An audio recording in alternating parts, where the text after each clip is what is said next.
Michael Parenti, author of The Assassination of Julius Caesar. This is what book for you? My 17th book. Why on the subject of the assassination of Julius Caesar? I was doing some reading in Greek philosophy and Greek political theory.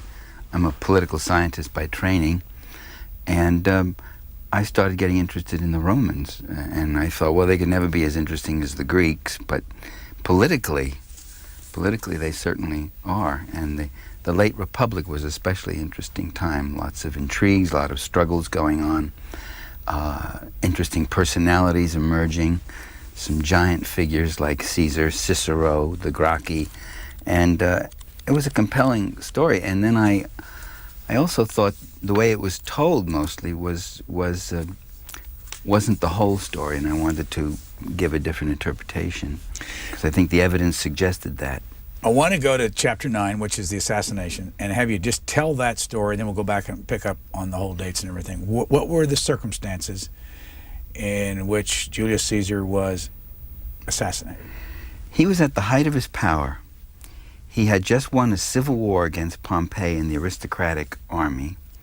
He was putting in a lot of popular reforms. A lot of the aristocrats who had sided with Pompey, he brought them back, forgave them, gave them back their estates and their property, and tried to co-opt them, bring them into his, in fact, gave them some very choice appointments. But they really felt he was taking over the Republic. They were unhappy with all these reforms that he was doing, and so they got together. The best we know, it was Cassius who enlisted his close friend and relative Brutus, and there were about 40 or so people in on the plot, and they did him in the Senate in the Senate gathering In Rome. In Rome, yeah. Now, is this the Pompeii that's just south of Rome? No. Pompeii that's the name of a city, but Pompey was the name of a man who was a general. So you're talking about the man Pompey in this case? Yes, right. Pompey was now dead by this time, and Caesar was pretty much the man in control. All right. The Senate in Rome. How many would have been in the Senate? And what day, what year? It was in 44 BC. It really marked the end. Caesar's death marked the end of a 500-year republic. After he died, civil war broke out. Augustus took over, and he became the first emperor, and you had an emperor system going after that. But from about 500-something BC to 44 BC, Rome was a republic in development. I mean, the people fought for tribal assembly, they fought for some land redistribution. The Senate's powers were very great, and then they receded, and then they were great again. There was a period of Sulla's dictatorship where he restored all the powers to the Senate. So it was an active 500 years of all kinds of struggle that went on. But how many senators were there? 600. They all there that day? Probably not, no. And of course, the great majority of them didn't know what was going to happen. Caesar came in. How old was he, by the way? He was 56. He came in, a group of senators came up to him in an apparently friendly way. One of them was petitioning for the return of his brother from exile, and Caesar waved him away and said, this is no time to talk about that. And that particular senator pulled his toga, his robe, off his shoulder, which was the sign, and they all took out their daggers and they went at him. And he suffered 23 stab wounds and dropped and bled to death. Now you have a footnote, your first footnote in that chapter. We have no surviving eyewitness reports of Caesar's assassination. Correct. What does that mean? Just that time and the church, when it came in, really destroyed most of the records of pagan Rome, and so we have very little of any of that. But what we do have is we have a lot of what are called original sources. That is Plutarch, Appian, Dio Cassius, who wrote 100, 200 years later, but they had access to certain primary sources, and they do mention some of them. There was a fairly good eyewitness account that Plutarch relied upon. What do you know about Julius Caesar as a person? How big was he? How big, you mean? Physically. Physically. He was a tall man, very attractive. He came from a very well-placed patrician family, but he sided with the popular party. He wanted reforms. He felt Rome needed reforms. For Rome to survive, those who had a lot had to give a little. And he wanted to rein in the self-enriching class. He pushed for land distribution, rent controls, debt cancellation, luxury taxes on the very rich. These were the things that they really disliked about him. He encouraged the development of guilds and unions. They weren't called unions, they were called guilds of the common people so that they could have a presence. He bypassed the Senate when he came back and took over the government. He bypassed the Senate and he sent things through the tribal assemblies, through the forum and the assemblies, so that the commoners voted on things. What was his title? His title by this time was Imperator Perpetuo. Excuse my Latin, but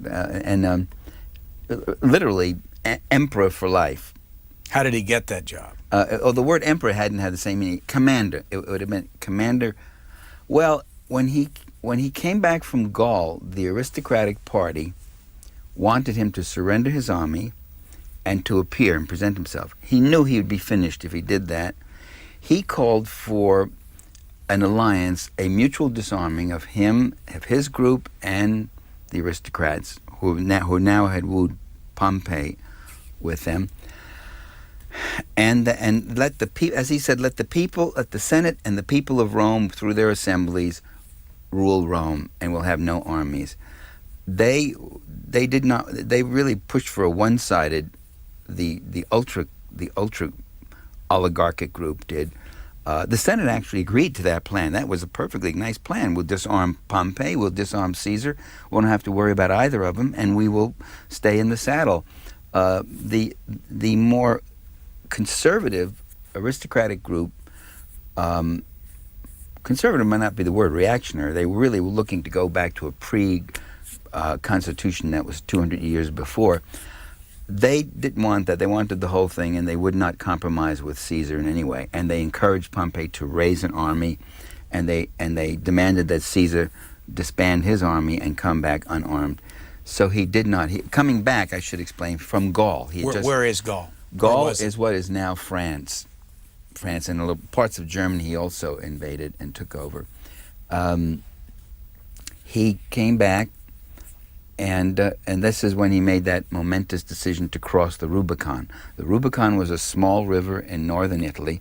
When you cross it, you're in Italian territory, and if you come back with an army into Italian territory without permission of the government, you've committed an act of treason. You've committed, it's civil war. And today in our language we still have that expression, crossing the Rubicon, which means a momentous decision, an irrevocable decision. And as he came down the peninsula, the Italian cities opened their gates to him, the towns welcomed him. They saw him as somebody who was more or less on their side. And the oligarchic, the elite aristocratic party, realizing they couldn't hold Rome against him, went to Greece, where they felt they had stronger support. And eventually, Caesar took his army to Greece and beat Pompey and won the civil war and came back, and there he was at the height of his power. How old was he when he was at the height of his power, when he became emperor? When he became commander. Commander, we couldn't use it. Yeah, it wasn't emperor. Was emperor next? Was that the next That was Augustus? Yeah, Augustus took that same term. Well, he called himself the Principate, the prime man, the first citizen, literally. But he really started the emperor system, because Caesar was still working with the tribal assemblies and still encouraging the people's tribunes. The tribunate was a people's council, sort of, made up of 10 tribunes who had some remarkable powers for that day. They could even veto certain Senate acts, for instance, and they could initiate legislation with the assemblies. And in a sense, they were quite a democratic group. How old was he then when he became commander? I would say in his 54th year, say from 46, by 46, he was the top man. So he was only on top, well, not only, but he was on top for 10 years. Oh no, I mean 46 BC. No, he was on top just for a few years. Just for a couple of years. Yeah, for a few years. But through those years, even before, he had pushed for a variety of reforms. And when he was consul, he had pushed some of these reforms. For those watching who are saying about now, why do I want to know this?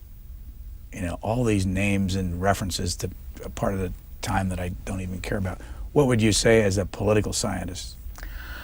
I think it's a very fascinating period. I thought I didn't do justice to a description of the assassination itself, just the intrigues. Even more fascinating than the assassination is the aftermath, the way forces were beginning to jockey and trying to figure out what was coming next. Nobody realized the Republic was finished, you know. The way people fought for political power, the issues of the day, of the few wanting it all and the many wanting something back, those kind of issues, it was a very fascinating, very relevant time in a way. How many times did Caesar marry? Caesar had 3 wives. Who were they? The first one was a young one. Oh, you're gonna put me on the spot to remember their names, and I can't even remember girlfriends' names. Let me see. Calpurnia was the last wife, the one who begged him not to go to the Senate House because she had had what today we would call a precognitive dream, where she visualized Caesar covered in blood, and she felt this was something terrible was going to happen. His first wife. He loved her dearly. She died, I think, in childbirth. The second wife he divorced in 60 sometime, or 60 or 59 BC, around there, because she had been implicated in an affair with Clodius, who was a good political ally of his, quite a wild fellow, who called for the freeing of slaves and was organizing the poor and doing all sorts of admirable things from the point of view of the reformers, hated by the aristocrats and hated by most of the historians too.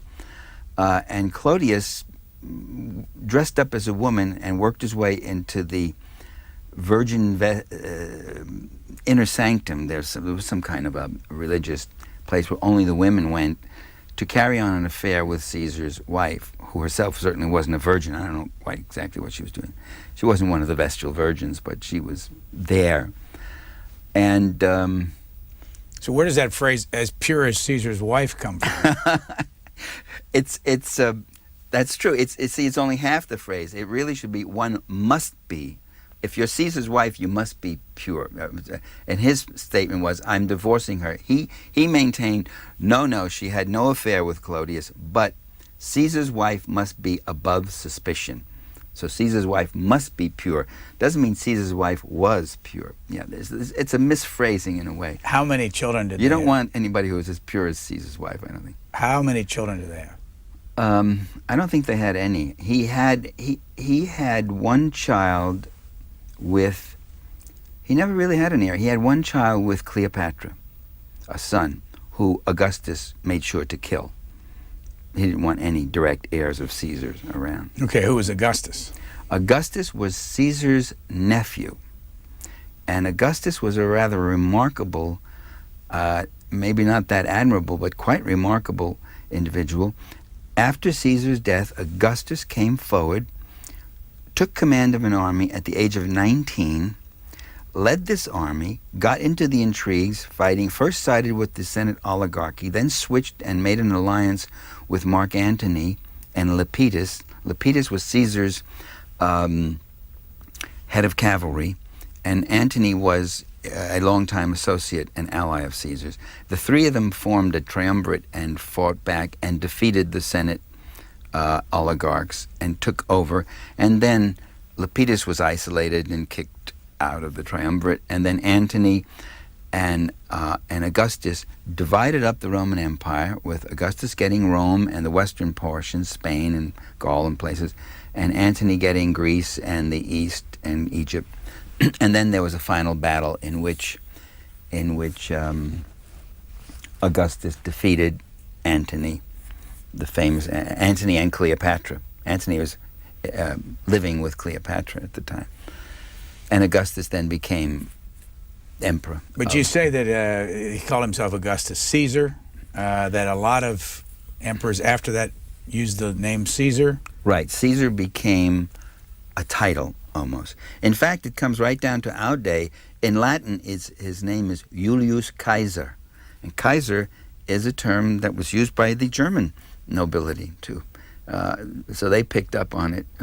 Maybe it's a holdover from the Holy Roman Empire. I don't know exactly. After Julius Caesar was assassinated, Augustus Caesar was in power for how long? His name, by the way, originally was Octavius, and then the Senate decided to give him the title of Augustus, and he took that, and he also took the title of Caesar with him. He ruled for something like 47 years or so, quite a bit, because he came in rather young. I mean, there were a number of years of civil war, and then until he emerged supreme, and then he died in I think it was about 14 or 17 A.D. Go back to the actual assassination. Yeah. Julius Caesar had no idea that this was going to happen to him.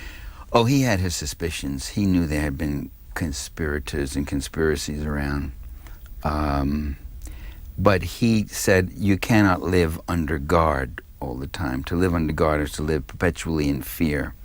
How do we know, or how do you know, that there were actually 23 stabbings? That's what's reported. Whether it's true or not, I don't know. I mean, who actually did the counting in that tumultuous time? He had multiple. He did die from multiple wounds, though. There were quite a number of people putting a dagger in him. Did he die right away? There are accounts which say, yeah, that 2 or 3 of these were pretty much fatal in a matter of minutes, and he collapsed and he bled. He was pretty much, and they kept going at him even when he was down. So there was little doubt that he given the absence of modern emergency rooms and all that, he was gone. How many big names from that period stabbed him? Really, the only 2 that we know are Cassius and Brutus would be the big names. You say that, and Decimus Brutus also. So the number of people that stabbed him, that Caesar had helped. Yes. They're all in there. I mentioned them all, but yeah. Well, they weren't interested in. I mean, he gave them back, as I say, their estates. He gave them some choice appointments, but this was not what they wanted. Rome was what? How big was it? How many people there in those days?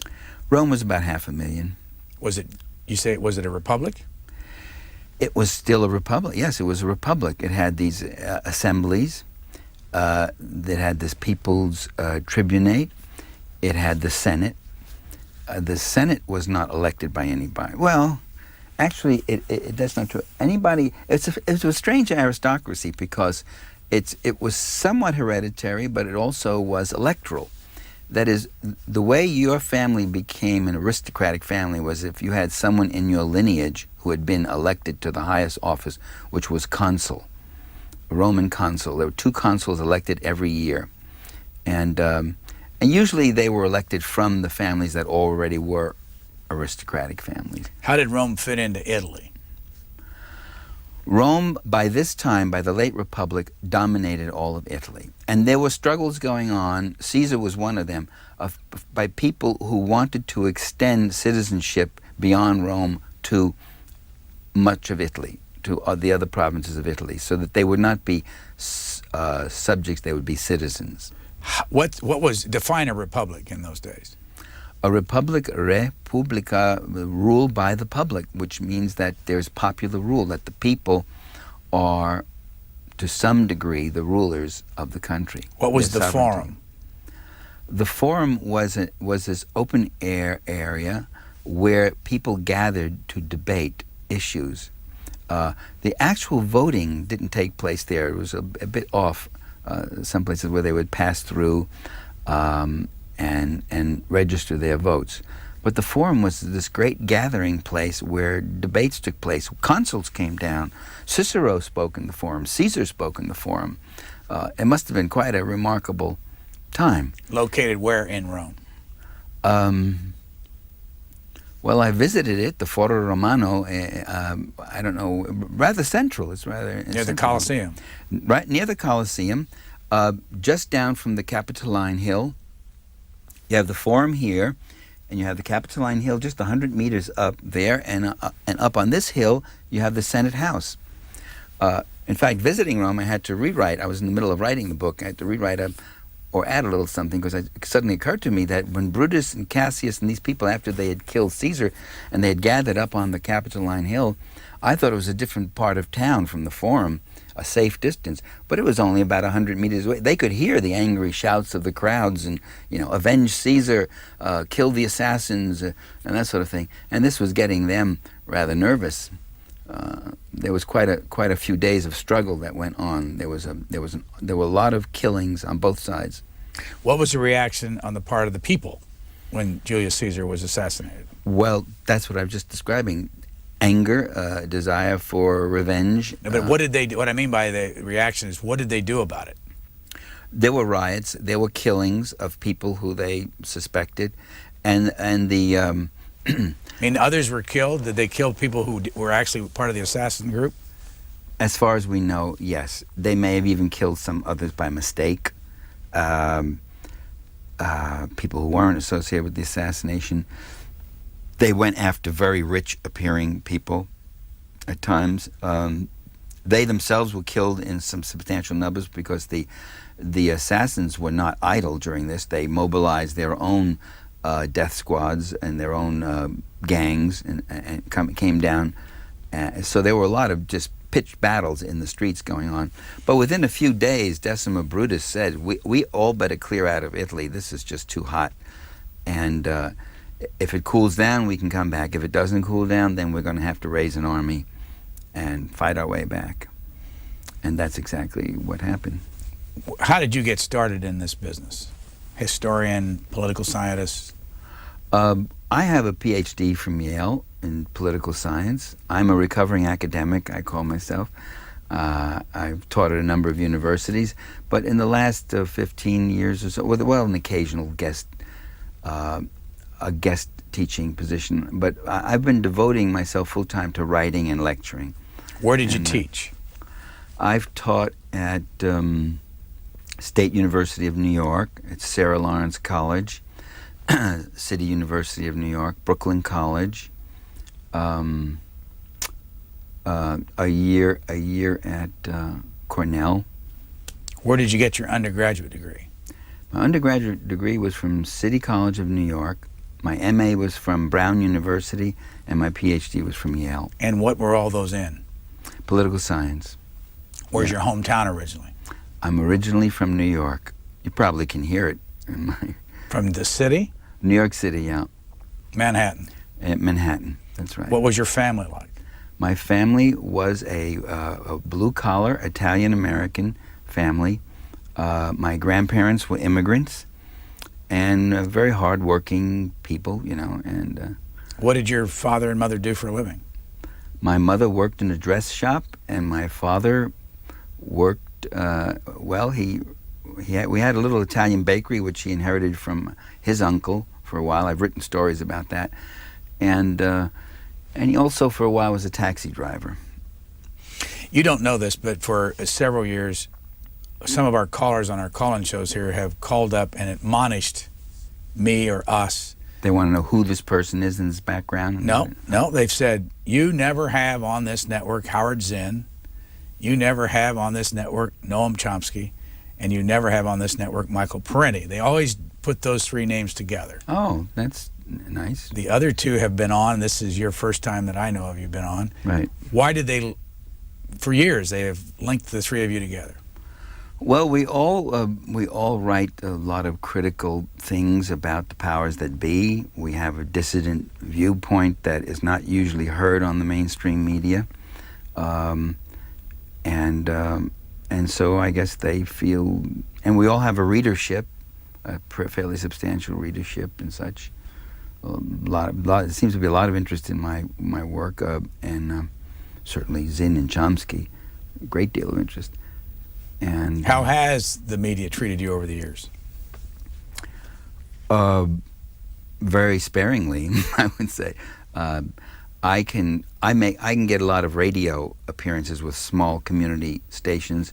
I've been on a few network debates on Crossfire once or twice on Crossfire, but it wasn't a particularly pleasant experience. You have one person screaming here, another screaming here, and you're supposed to just get your one sentence in, and it wasn't. If you want to stop and try to explain something in any way, it's not very easy. Do you think there's a reason why you haven't appeared in these networks?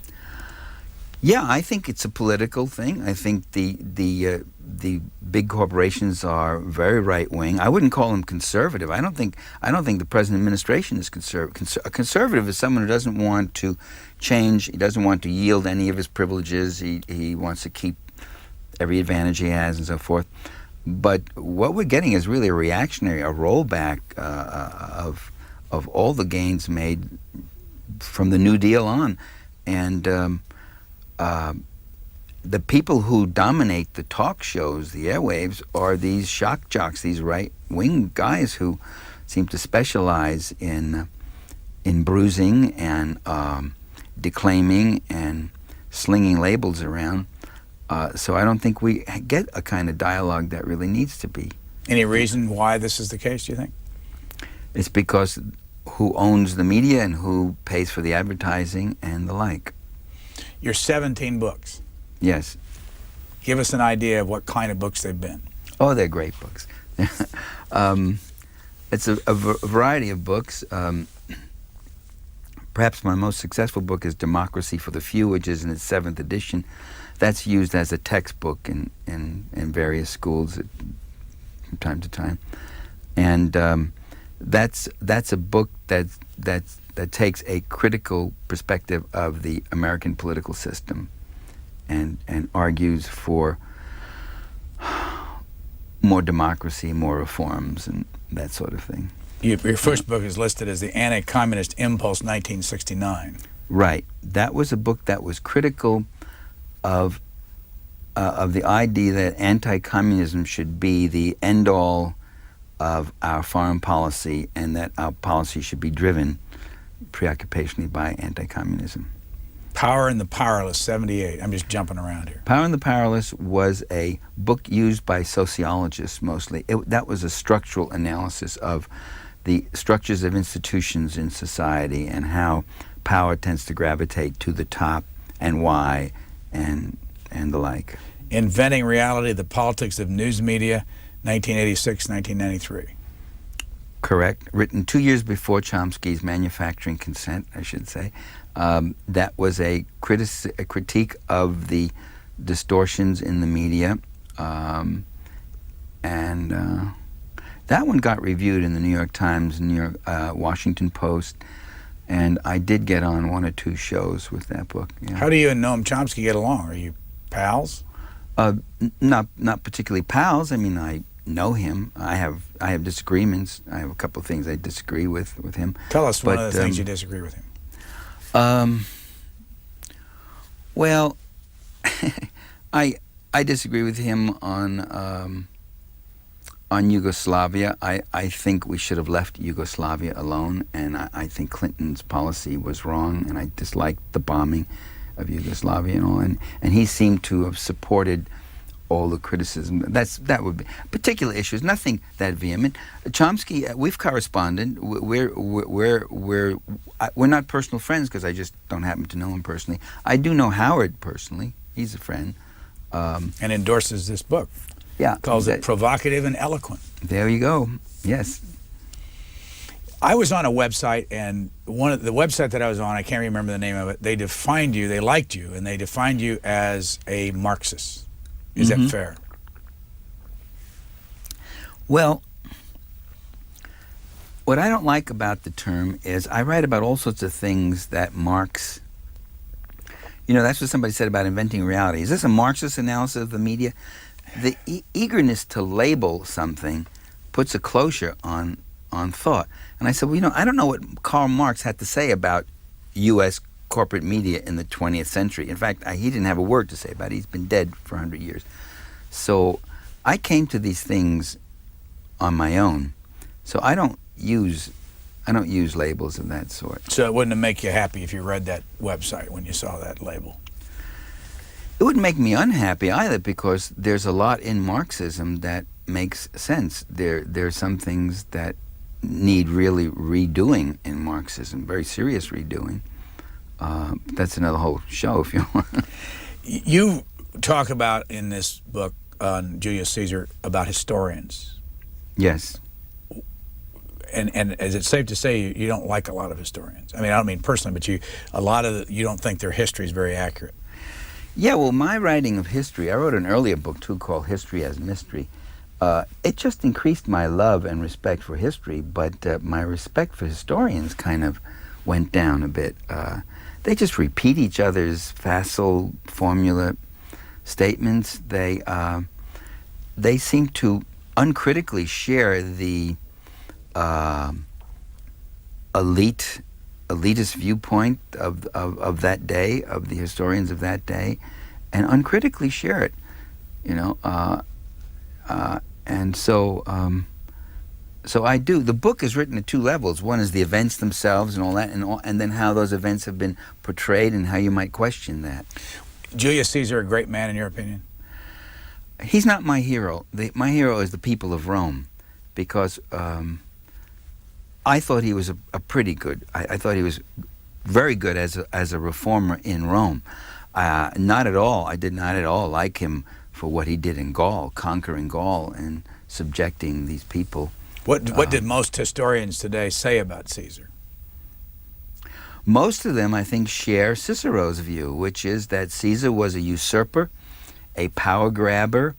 He endangered the Republic.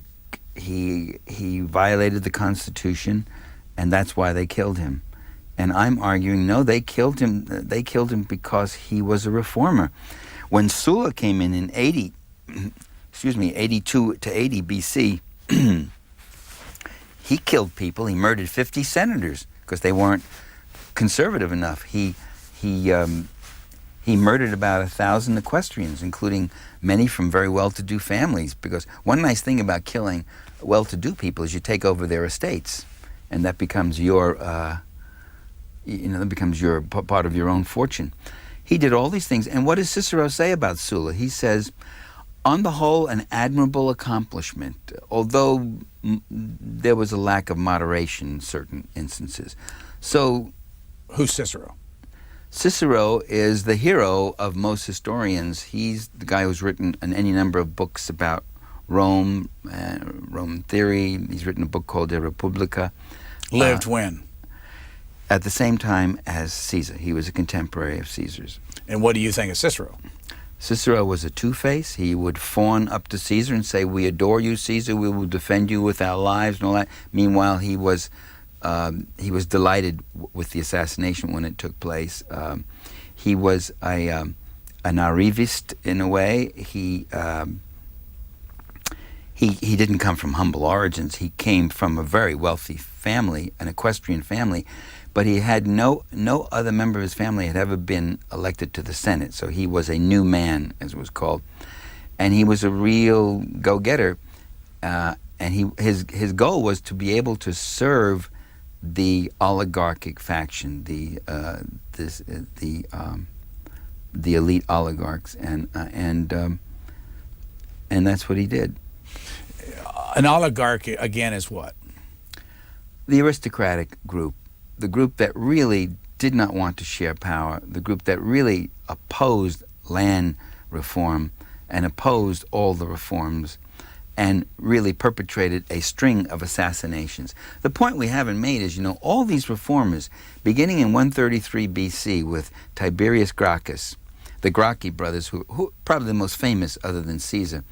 Tiberius Gracchus, his brother in 122 Gaius Gracchus, and then you had Drusus, Flaccus, Rufus, Sartaninius. There was Clodius. All of them were assassinated. Every single one of these people were assassinated who took the side of the ordinary people. And in each case, you have these historians saying, "Oh, they were assassinated because they were grabbing power. They were extreme. They violated the Constitution. They were self-aggrandizing. They were demagogues, and that sort of thing." And I raise questions about that. What strikes me, it's one thing for the ancient historians to say it. They were all themselves aristocrats. They all themselves were slaveholders and all. But when you see latter-day modern historians taking the same line, so Collingwood's admonition that history is seen differently in different epoch, that Augustine saw it through the eyes of an early Christian, and Tillemont saw it as a 17th century Frenchman, and Gibbon as an 18th century Englishman, and Mommsen as a 19th century German.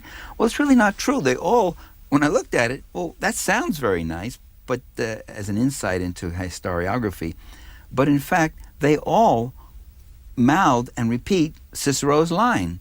They all accept the elitist, repressive elitist line, which is that all these various reformers were bad fellows and demagogues and everything else. And I thought they were fighting for some pretty decent things.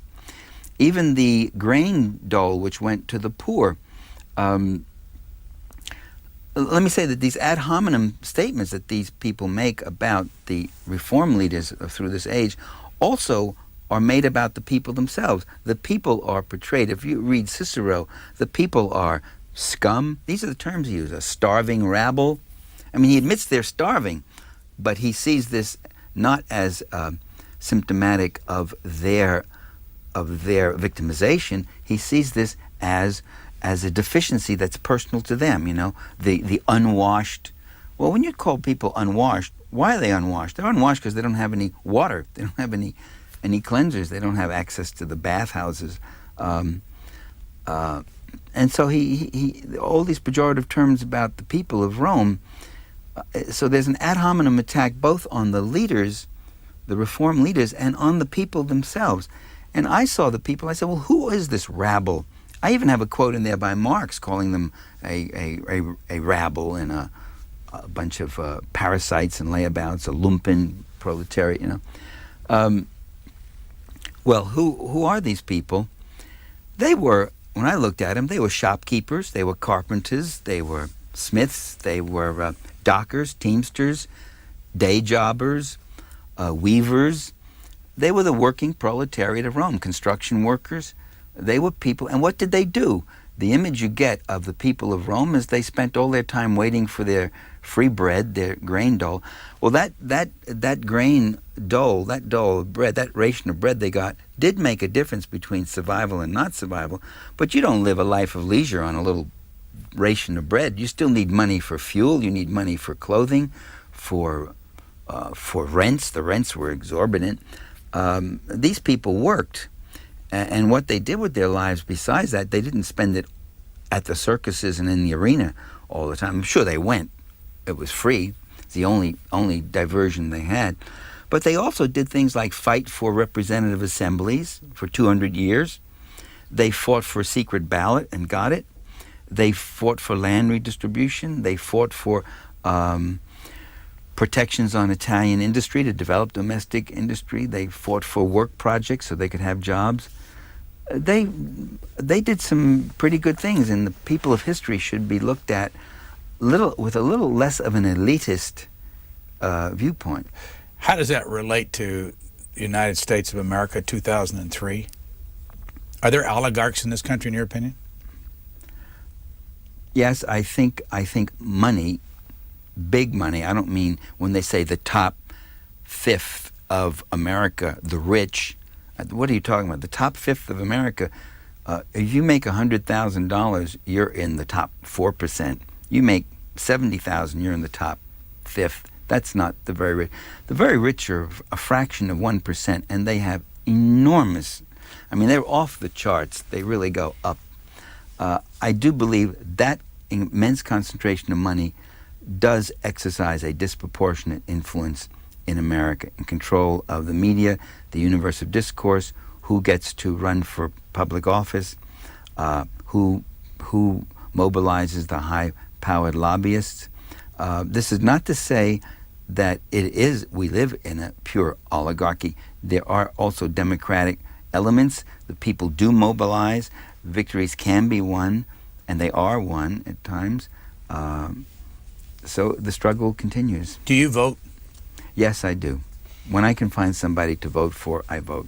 I didn't vote, and I won't vote for Gray Davis or his opponent, but I don't know. I may vote for a Green Party candidate for governor. Where do you live?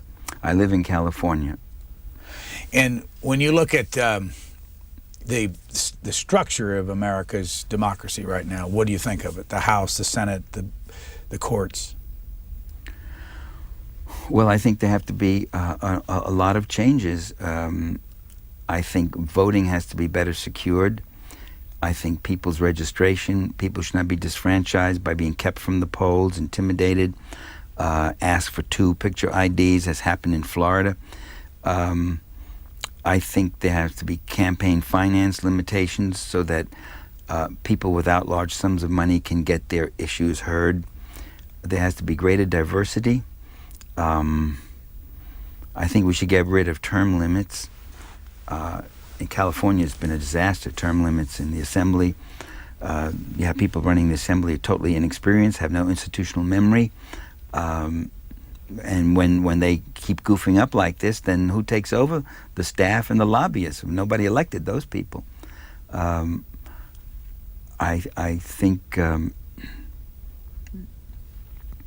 think we shouldn't be spending $420 billion on military.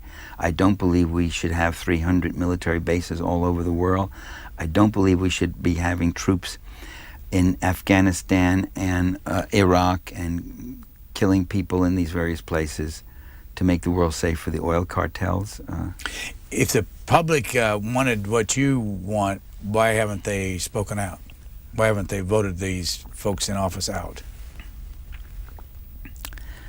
Well, people can be manipulated and misled. If they never even really hear outside of the story, they're not going to necessarily push for it, our side. And yet it is interesting, despite the bombardment, the one-sided bombardment, they often are reluctant. They often don't want war. Once the war starts, then the president's approval ratings spike. They rally around the flag, and the flag's wrapped around the president. And they say, well, we got to support our troops. This happened with the first Gulf War. I mean, the polls, right up until close to the time of intervention, were very lukewarm. People didn't, what do we got to send troops off to where? Iraq? Half of the American people hadn't heard of it and couldn't even find it on the map. But once the war started, then everybody gets rallied. So people do get manipulated. But if on the basis of what you're saying, you have not been fooled with all this. I mean, you've figured out in your own mind that the president is wrong and this kind of expenditure on military is wrong. Why can't the others figure it out? Well, I think you need access to an analysis. You need access to information that normally is not available. Actually, you can find a lot of it in the mainstream media, but you got to really dig around on page 22, But you've figured 6. it out. Why haven't the rest of them? Well, I'm not the only one. There are a lot of people who figured it out, and more are figuring it out. I mean, look at this war on Iraq. There were millions of people who figured out that Iraq did not have weapons of mass destruction, that Iraq wasn't harboring terrorists, that Iraq wasn't a mortal threat to the United States or any other country, that it had been battered for 10 years by sanctions and a war before that, and millions of people demonstrated in Spain, Lithuania, Finland, Japan, in Tokyo, Osaka, Kyoto, Indonesia, people were demonstrating, Canada, I mean, name the country. Italy, Great Britain, on February 15th, they had 2 million people, the largest public demonstration in the history of England. People were very strongly against this war, so it wasn't just me with my quirky analysis. Well, I'm going back to the book and the Republic and all that and the assassination. You come to this country now where it is do you agree, is this a democracy where they can throw people out if they don't like them? This question of do we have a democracy or don't, I heard people say, we don't have a democracy, you got a Supreme Court this and money rules and blah, blah, and people say, we do have a democracy. I don't think it's do or don't. I think we do have, there are democratic elements in our system. There are democratic forces, and those forces need to be strengthened. But go back to, again, just take the Iraqi war, for instance. Members of the Congress and the Senate voted, basically, didn't they, to give the president the right to do what he did? They voted worse than that. They voted against the Constitution. They voted to give him the power to declare war whenever he wants. Now, the declaration of war is not something that any one executive should have power to do. That's a monarchy. That's the power of a monarchy or a king or a dictator. In a republic, the declaration of war should be done by the sovereign assembly, and they have handed it over. They did in October 2002, and said the president can go out there and point out any country he wants and say, well, we're going to hit them next, or we're going to hit them next. But how would you do it? I mean, how would you set up your government any differently to give the people more power in these circumstances? Again, I go back to, if they didn't want this, couldn't they have changed the Congress? Well, in Democracy for the Few, I have a whole set of reforms. Had I known we were going to talk about that way, I would have brought that in, Brian. But I think, first of all, you have to start electing different people. To elect different people, you got to have a different way of financing and carrying out elections. They should have right to media. We shouldn't have to you shouldn't have to spend millions of dollars to get on the media. The media are licensed. It's the airwaves. The airwaves are the property of the people of the United States, and time should be given to people, candidates of all sorts on the media. The electoral system is part of it. The media itself, there should be greater diversity. There should be greater range of opinions. I don't want to silence people who differ from me. I would be very uncomfortable in a system where I didn't hear anybody who differed from me, because I don't know everything there is to know. But I certainly would like to have a greater range of opinions and such, and not everybody just from A to B. It should really go from A to Z. Back to the book. Right. What can be learned from reading this book about governments and about how, and this is many years ago, what are you talking, 2,000 years ago at least. Mm-hmm. What can be learned from reading about Julius Caesar and his time that would help us better understand democracy, republics, government? Could I read a quote by Joseph Schumpeter? Sure. On page Who was? 19. Joseph Schumpeter was a conservative economist who was read widely in the first half of the last century. I used to read him when I was undergraduate in the 1950s. And in 1919, one of his earliest writings, this is what he wrote. He was describing Roman imperialism, the Roman Empire, which the Republic had an empire at the time. I won't read every word of it, but I'll just say. And he said, Rome was governed by that policy which pretends to aspire to peace but unerringly generates war.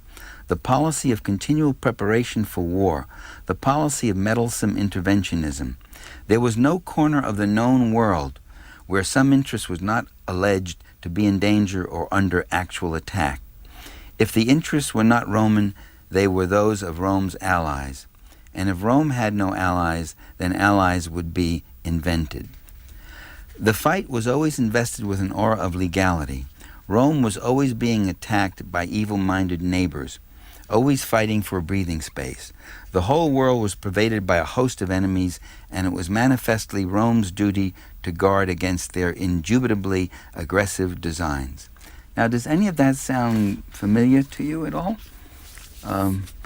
So he's writing in 1919 about Rome, and that could be about the American Empire.